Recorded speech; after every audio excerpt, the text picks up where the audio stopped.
మీ business ను develop చేసుకోవాలి అనుకుంటున్నారా? మీ పరపతిని పెంచుకోవాలి అనుకుంటున్నారా? అయితే ఓకే టీవీ ద్వారా L band, aston band ad, scrolling ad, ad with voice overs, logo bug, video ads ద్వారా మీ యాడ్స్ ను పబ్లిష్ చేసుకోండి. సంప్రదించవలసిన ఫోన్ నెంబర్ 8520917933. అసెంబ్లీ ఎలక్షన్స్ అయితే గడిచిపోయాయి. ఇప్పుడు ఎక్కడ చూసిన పార్లమెంట్కి సంబంధించిన ఎంపీ టికెట్ ఎవరికి వస్తుందా అనేసి అయితే ఆశావాహులు అయితే చాలా ఉత్కంఠంగా ఉన్నారు. సో పెద్దపల్లికి సంబంధించి ఆస్పిరెంట్ ఊట్ల వరప్రసాద్ మనతో ఉన్నారు. అతను కూడా కాంగ్రెస్ పార్టీకి సంబంధించి అటు పెద్దపల్లికి సంబంధించి టికెట్ అయితే ఎక్స్పెక్ట్ చేస్తున్నారు. సార్ వారి మాటలు అడిగి తెలుసుకుందాం. సార్ నమస్తే. నమస్తే. ఎలా ఉన్నారు? సో ఎట్లుంది కాంగ్రెస్ పార్టీ పరిపాలన 45 రోజులు? ఇప్పుడే కదా మొదలైంది. కాంగ్రెస్ పాలన ఎప్పుడైనా ప్రజారంజకంగానే ఉంటుంది. ఎప్పుడైనా కాంగ్రెస్ పార్టీ పరిపాలన ప్రజారంజకంగా, ప్రజలందరూ మెచ్చుకునే విధంగా, ప్రజలందరి ఆమోదయోగ్యంగా డెఫినెట్గా కాంగ్రెస్ పార్టీ పరిపాలన ఉంటుంది. ఎందుకంటే గతంలో మీరు చూసిండ్రు కదా కాంగ్రెస్ పార్టీ ఏ విధంగా బడుగు బలహీన వర్గాల సంక్షేమమే కాంగ్రెస్ పార్టీ లక్ష్యంగా వర్క్ చేస్తుంది. కాంగ్రెస్ ఒక వర్గాన్ని వదిలిపెట్టడం, ఇంకొక వర్గానికి అన్యాయం చేయడం అనేది ఎప్పుడు కానీ జన్మలో జరగనటువంటి విషయం. కాంగ్రెస్ పార్టీ అన్ని వర్గాలకు మేలు చేయడానికి ఏ విధంగా చేస్తే బాగుంటుంది అనేది కాంగ్రెస్లో ఉన్నంత ఆలోచన ఇంక ఏ పార్టీ కూడా చేయలేదు. కాబట్టి కాంగ్రెస్ డెఫినెట్గా చక్కగా ఉంటుంది. ఇప్పుడు కేవలం నెల మాత్రమే దాటింది, ఇంకా ముందు సమయం ఉంది. ముందు సమయం ఉంది. డెఫినెట్గా ప్రజలందరి విశ్వాసం పొందే విధంగా పనిచేస్తాం. మా నాయకులకు ఆ శక్తి ఉంది, ఆ పరిజ్ఞానం ఉంది. సో 6 గ్యారంటీలకు సంబంధించి నిజంగా గ్యారంటీగా ఉంటాయా 5 years? 100%. 6 గ్యారంటీలు మాత్రమే కాదు, ప్రజలకు అవసరమైనటువంటి ఎట్లాంటి సంక్షేమ పథకాలు తీసుకొస్తే ప్రజలకు ఉపయోగం ఉంటుంది, ప్రజలకు మేలు జరుగుతుంది అనేది మా నాయకత్వానికి 100% అవగాహన ఉంది. ఎందుకంటే మా నాయకులు రేవంత్ రెడ్డి గారు దూకుడుగా పనిచేసేటువంటి వ్యక్తి. అలాగే మా బట్టి గారు రాష్ట్రం అంతా కూడా పాదయాత్ర చేసి మరి రాష్ట్రంలో ఉన్నటువంటి అనేక సమస్యల మీద రాజశేఖర రెడ్డి గారు ఏ విధంగానైతే పాదయాత్ర చేసి ప్రజల సమస్యలు తెలుసుకొని వాళ్ళ సమస్యల్లో నుంచి వచ్చినటువంటి ఆలోచనలతోనే ఆరోగ్యశ్రీ లాంటి పథకాలు, ఫీజు రియంబర్స్మెంట్ లాంటి పథకాలు, అలాగే SC/ST సప్లాన్ లాంటి పథకాలు, ఈ విధంగా ఎన్నో ప్రజలకు అవసరమైనటువంటి పథకాలను ఆ పాదయాత్ర చేయడం ద్వారా తెలుసుకొని ఆ రోజు పథకాలను తీసుకురావడం జరిగింది. ఈరోజు మా నాయకత్వం కూడా చాలా కష్టపడ్డాం, ప్రజల లోపలికి వెళ్ళినాం. ఇలా బట్టి గారు చేసినటువంటి పాదయాత్ర ద్వారా అనేక విషయాల పట్ల ఆయనకు అవగాహన ఉంది. అలాగే క్యాబినెట్లో ఉన్నటువంటి మంత్రులు, మా నాయకుడు శ్రీధర్ బాబు గారు కానీ ఇంకా ఇతర మంత్రులు కానీ చాలా అపార అనుభవం ఉన్నటువంటి వ్యక్తులు. కాబట్టి ఖచ్చితంగా రేపు 6 గ్యారంటీల లోపల 2 గ్యారంటీలు ఆల్రెడీ అమలు పరుస్తూ ఉన్నాం. రేపు రాబోయే రోజుల లోపల మిగతా 4 గ్యారంటీలను కూడా 100% అమలు పరుస్తాం. అలాగే ఇంకా ప్రజలకు ఏదైతే అవసరం ఉందో వాటి పట్ల డెఫినెట్గా మంచి నిర్ణయాలు తీసుకొని ప్రజల మెప్పును పొందే విధంగా పనిచేస్తాం. సో మొన్న కేటీఆర్ కూడా కామెంట్ చేయడం జరిగింది, పులి బయటికి వస్తుంది కొద్ది రోజుల్లో అని చెప్పేసి. దానికి సంబంధించి మా నాయకుడు రేవంత్ రెడ్డి గారు స్టేట్మెంట్ ఇచ్చిండు కదా, పులి బయటికి వస్తే ఏం చేస్తాం, బంధిస్తాం, బోన్లో బంధిస్తాం. కాంగ్రెస్ దగ్గర అట్లాంటి అస్త్రాలు ఉన్నాయి. మా నాయకత్వానికి తెలుసు, ఎవరేం మాట్లాడినా వాటిని పెద్ద పట్టించుకోవాల్సినటువంటి అవసరం లేదు. ఎందుకంటే వాళ్ళు అధికారం కోల్పోయినటువంటి ఒక ఫ్రస్ట్రేషన్లో ఉన్నారు. అలాగే ఎందుకంటే ఇన్ని రోజులు కుటుంబ పాలనలో వాళ్ళు విపరీతంగా ఇష్టం వచ్చినట్టుగా ప్రవర్తించారు. అసలు ప్రజలను వాళ్ళని కలవనివ్వలేదు. ప్రజలు ఎవరు కనీసం ప్రజలకు వాళ్ళ దగ్గరికి పోవడానికి యాక్సెసే లేదు. కేవలం నాయకులకే లేదు, మంత్రివర్గంలో మంత్రులకే లేదు వాళ్ళ కుటుంబాన్ని కలిసేటువంటి యాక్సెస్. కానీ ఈరోజు మరి కాంగ్రెస్ ప్రభుత్వం రాగానే ఈరోజు ప్రజాభవన్, ఏదైతే ప్రగతి భవన్ పేరుతో ఉన్నటువంటి భవన్ ప్రజాభవన్ చేసి ఈరోజు ప్రజలందరికీ అందుబాటులో పెట్టాం కదా. ప్రజావాణి విషయానికి వస్తే నేను ప్రతి ట్యూస్డే ఫ్రైడే అక్కడికి వెళ్తాను. సో వచ్చిన వాళ్ళే రిపీటెడ్గా వస్తున్నారు, మా సమస్య పరిష్కారం అవుతలేదు, మేము 2 times వస్తున్నాం, 3 times వస్తున్నాం అని చెప్పేసి వాళ్ళు వ్యక్తం చేస్తున్నారు. మీడియా ముంగట కూడా మాట్లాడడం జరిగింది, మేము వస్తున్నాం పోతున్నాం కాబట్టి దానికి సంబంధించి ఆ ఫైల్ మూవ్ కావట్లేదు అనేసి అయితే వాళ్ళు వ్యక్తం చేస్తున్నారు. ఎక్కడెక్కడి నుంచో వస్తున్నారు వాళ్ళు కూడా. అయితే ఒకటి, ఎప్పుడైనా ఒక సమస్య చెప్పుకున్న తర్వాత దాన్ని పరిష్కరించడానికి కొంత సమయం పడుతుంది. ఆ సమస్య పరిష్కారం అయ్యే వరకు కూడా కొంత ఓపిక పట్టాల్సినటువంటి అవసరం ఉంటుంది. ప్రభుత్వం ఏర్పడి కేవలం 45 రోజులు కూడా కాలే, 2 నెలలు కూడా కాలే, ఇంకా కేవలం 1 నెల దాటింది. కాబట్టి వాళ్ళు ఏదైతే రిప్రజెంటేషన్ ఇస్తూ ఉన్నారో వాటిని అన్నింటినీ రికార్డ్ చేసేటువంటి మెకానిజం ఉంది. మళ్ళీ వాళ్ళకు ఆ పని అయిందా కాలేదా వాళ్ళతో మాట్లాడేటువంటి మెకానిజం ఉంది.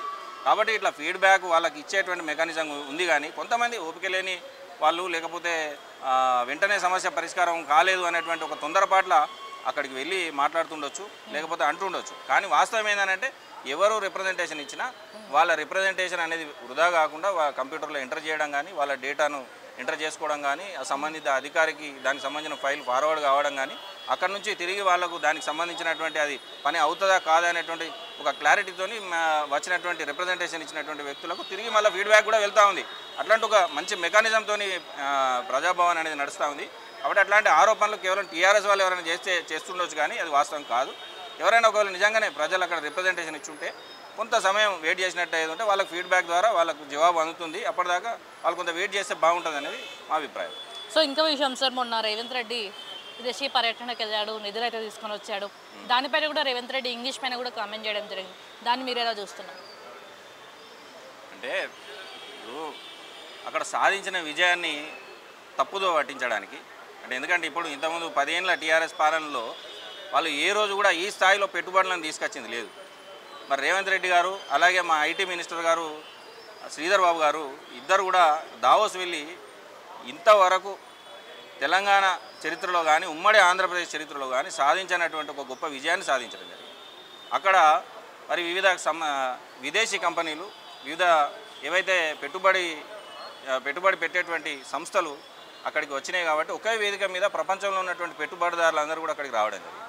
అట్లాంటి ఒక మంచి ప్రతిష్టాత్మకమైన వేదికను వినియోగించుకొని మరి మన రాష్ట్ర ప్రభుత్వం మనమే అక్కడికి వెళ్ళి ఎందుకంటే వాళ్ళని ఇక్కడికి పిలిచి ఎక్కడో పిలిచి పెట్టి మా దగ్గర పెట్టుబడులు పెట్టండి అని అడగకుండా మనమే వాళ్ళ దగ్గరికి వెళ్ళి వాళ్ళ ఒక వేదికను వినియోగించుకొని మరి చాలా తెలివిగా ఎందుకంటే మనకు కావాల్సిన పెట్టుబడులు రావాలా, తద్వారా ఇక్కడ ఉన్నటువంటి యువతకు ఉపాధి కలగాల, యువతకు పెద్ద మొత్తంలో అవకాశాలు కల్పించాలనేటువంటి ఒక సంకల్పంతో కాంగ్రెస్ ప్రభుత్వం మనమే అక్కడికి సంస్థల వద్దకు వెళ్ళి వాళ్ళు ఏర్పాటు చేస్తున్న వేదిక మీద మనం దాన్ని మనకు అనుకూలంగా వాడుకొని ఈరోజు 40,000 పెట్టుబడులను 40,000 కోట్ల పెట్టుబడులను మన రాష్ట్రానికి తీసుకురావడం ఇది చరిత్రాత్మకమైనటువంటి ఒక సంఘటన. డెఫినెట్గా ఇది ఒక మంచి సంఘటన. దీన్ని మరి జీర్ణించుకోలేనటువంటి టీఆర్ఎస్ వాళ్ళు ఇష్టం వచ్చినట్టుగా మాట్లాడుతున్నారు. దాన్ని ఏ విధంగా తీసుకోవాలనో ప్రజలకు తెలుసు.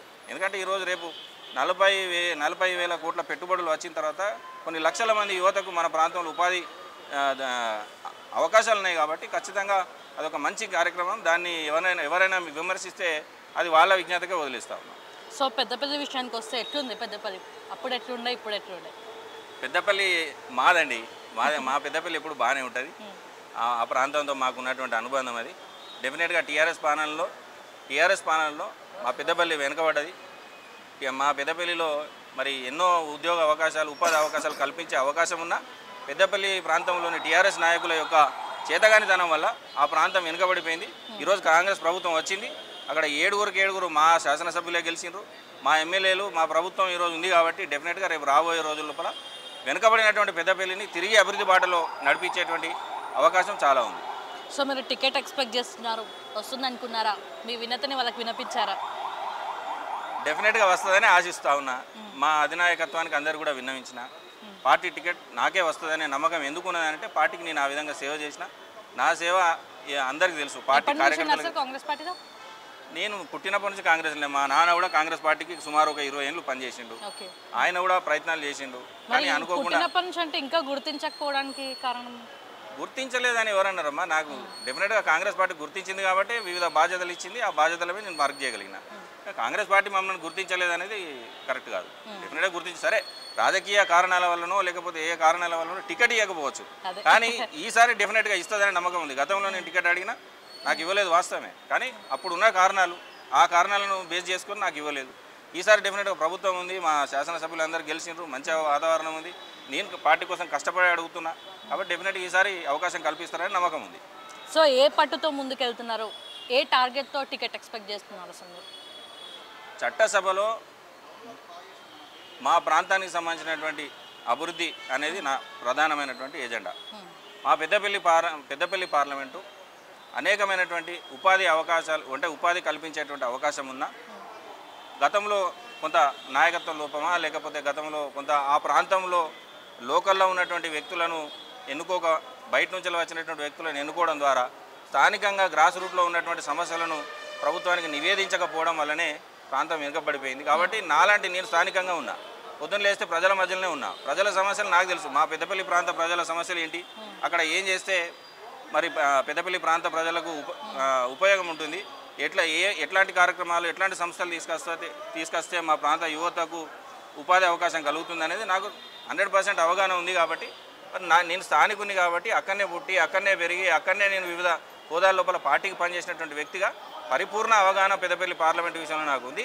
నాకు కనుక పార్టీ అవకాశం ఇస్తే డెఫినెట్గా రేపు గెలిచి ఆ ప్రాంతాన్ని ఏ విధంగా అభివృద్ధి చేయాలనో పూర్తి బాధ్యత. నాకు వేరే వ్యాపారాలు ఏం లేవు, వేరే పనులు కూడా ఏం లేవు. పొద్దున్న లేదు ప్రజల మధ్యలో బ్రతకడం తప్ప ఇంకొక పని లేదు కాబట్టి డెఫినెట్గా ప్రజలకు అనుకూలమైనటువంటి నిర్ణయాలు తీసుకొని ప్రజలకు అనుకూలమైనటువంటి కార్యక్రమాలు చేపడతాం. ఎట్లుంది సార్ యూత్ సపోర్ట్ ఎట్లుంది? మీకు టికెట్ వచ్చేదాన్ని ఎంతోమంది ఎక్స్పెక్ట్ చేస్తున్నారు?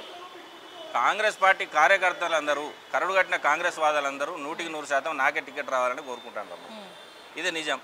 నువ్వు ఏ కార్యకర్తను అడిగినా పనిచేసినటువంటి వ్యక్తికి ఇస్తే బాగుంటుందని అంటారు తప్ప బయట నుంచి వచ్చిన వ్యక్తికో పారాషూట్ వేసుకుని వచ్చిన వ్యక్తికో ఇవ్వాలని ఎవరు అనుకోరు కదా పార్టీలు. ఎందుకంటే మా ఊరికి వస్తే మా ప్రాంతం బాగుపడుతుందనే అనుకుంటారు మా ప్రాంతం వాళ్ళు. కాబట్టి మా ప్రాంతంలో ఉన్న కాంగ్రెస్ కార్యకర్తలైనా ప్రజలైనా డెఫినెట్గా లోకల్ ఉన్నటువంటి నాలాంటి వ్యక్తికి అవకాశం ఇస్తే బాగుంటుందని అనుకుంటున్నారు. సో నేను కూడా రావాలని కోరుకుంటున్నా. సో మీకు రాకపోయినా, అంటే రావద్దని కాదు, మీకు రాకపోయినా వేరేలోకి వచ్చినా మీరు సపోర్ట్ చేస్తారా? కాంగ్రెస్ పార్టీ ఏ నిర్ణయం తీసుకున్నా దానికి 100% కట్టుబడి ఉంటారు. అంతే. సో ఏం చెప్పాలనుకుంటున్నారు మీ పెద్దపల్లి నియోజకవర్గ ప్రజలకి, పెద్దపల్లి పార్లమెంట్ పబ్లిక్కి? పెద్దపల్లి పార్లమెంట్ ప్రజలకు నేను ఒకటే విజ్ఞప్తి చేస్తా ఉన్నా. నేను మీ ప్రాంతం వాడిని, మీ ఆశీర్వాదంతోనే ఈ స్థాయి వరకు రాగలిగినాను, పార్టీల మీద హోదాలు పొందగలిగినాను. మన ప్రాంతానికి సంబంధించిన వాళ్ళందరి ఆశీస్సులతోనే ఈడదాకా వచ్చినాను. ఇంకొక అవకాశం పార్టీ కనుక రేపు నాకు ఇచ్చినట్లు ఏది ఉంటే మీరే నన్ను ఆశీర్వదించి ముందుకు నడిపించాలని చెప్పి నేను పెద్దపల్లి పార్లమెంట్ ప్రజలందరినీ కోరుతా ఉన్నాను. ఇక్కడ రావడం జరిగింది సార్. పార్టీ పెద్దలతో ఏమైనా డిస్కషన్స్ ఏమైనా అయినాయా? అయినాయి, అందరినీ కలిసినాను. నా పార్టీ ప్రొఫైల్ చాలామందికి ఆల్రెడీ తెలుసు. ఎందుకంటే ముందు నుంచి వాళ్ళందరితో సంబంధాలు కలిగి ఉన్నటువంటి వ్యక్తిని కాబట్టి ప్రాముఖ్యంగా మా నాయకుడు శ్రీధర్బాబు గారికి అయితే మా కుటుంబం పుట్టు పూర్వోత్తరాలు అన్నీ ఆయనకు ఐడియా ఉన్నాయి. కాబట్టి మేము ఏం చేసినాం అనేది ఆయనకు తెలుసు. అలాగే స్థానికంగా శాసనసభ్యులుగా గెలిచినటువంటి ఎమ్మెల్యేలందరూ కూడా దాదాపు అందరికీ మా పుట్టు పూర్వోత్తరాలు తెలుసు. కాబట్టి డెఫినెట్గా అందరి ఆశీస్సులతో ఈసారి టికెట్ వస్తుందని నమ్ముతున్నా. రేపు ఎంపీగా పెద్దపల్లి పార్లమెంట్ ప్రజలకు సేవ చేస్తానని నమ్ముతున్నా. నెక్స్ట్ ఇంటర్వ్యూ ఎంపీగా తీసుకోవచ్చా నేను? డెఫినెట్గా. Right sir, thank you so much. Right, చూసారు కదా, ఇప్పుడు వచ్చే ఎలక్షన్స్లో ఖచ్చితంగా టికెట్ నాకే అనేసి అయితే ఉత్తర వరప్రసాద్ గారు అయితే వ్యక్తం చేస్తున్నారు. ఒకవేళ పార్టీ టికెట్ ఇచ్చినా ఇవ్వకపోయినా కొన్ని సంవత్సరాల నుంచి నేను పార్టీలో ఉన్న, పార్టీకే పనిచేస్తున్నా, పార్టీతోనే నేను ఉంటానని అయితే వాళ్ళు వ్యక్తం చేస్తున్నారు. పెద్దపల్లి వాయిస్ నేను పార్లమెంట్లో వినిపించాలని అయితే వాళ్ళు చాలా గట్టిగా వ్యక్తం చేస్తున్నారు. మీ బిజినెస్ను డెవలప్ చేసుకోవాలి అనుకుంటున్నారా? మీ పరపతిని పెంచుకోవాలి అనుకుంటున్నారా? అయితే ఓకే టీవీ ద్వారా L band, aston band ad, scrolling ad, ad with voice overs, logo bug, video ads ద్వారా మీ యాడ్స్ను పబ్లిష్ చేసుకోండి. సంప్రదించవలసిన ఫోన్ నెంబర్ 8520917933.